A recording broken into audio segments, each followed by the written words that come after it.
আপনার অনেক গরম লাগুক, আপনার রান্না করতে হবে। অনেক বেশি শীত লাগুক, রান্না করতে হবে। মেয়েদের জীবনটাই হচ্ছে রান্নাঘর আমার কাছে এখন মনে হচ্ছে। এই গরমে তো চুলার কাছে যেতে এত বেশি গরম লাগে, তাও কিচ্ছু করার নেই, রান্না বান্না করতেই হবে। বাচ্চা আছে, হাজবেন্ড আছে, তাদের মুখে তো একটু ভাত তুলতে হবে। তারপরে এদিকে ফেসবুক নিয়ে হচ্ছে আমার মন মেজাজ অনেক বেশি খারাপ। আমি কিন্তু অনেক দিন ধরে ভিডিও দিয়ে যাচ্ছি, কম বেশি যাই হোক, কিন্তু আমি আমার পেজের কোনো উন্নতি দেখতে পাচ্ছি না। কয়েকদিন দেখলাম ভালো একটু ভিউ বেড়েছিল, হঠাৎ করে হচ্ছে সেটাও আবার কমে গিয়েছে। এত বেশি মন খারাপ হয় এখানে কাজ করে, এত ধৈর্য ধরে কাজ করছি কিন্তু আসলে কিছুই হচ্ছে না। আমার মনে হয় না কিছু হবে, আমি শুধু ভিডিও দিয়েই যাচ্ছি আর আপনারা শুধু একটু দেখেন।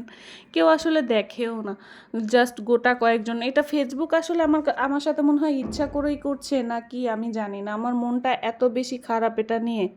কোনো কিছুর একটা সেট আপের কমতি ছিল, সেটা দিলাম, তারপরেই দেখি আমার ভিউ আবার কমে গিয়েছে। কেন যে এমন হয় আমি জানি না। অথচ মানুষ কি বিশ্রী ভিডিও দেয়, সেগুলো সবাই দেখে, আর আমারটাই কেউ দেখে না।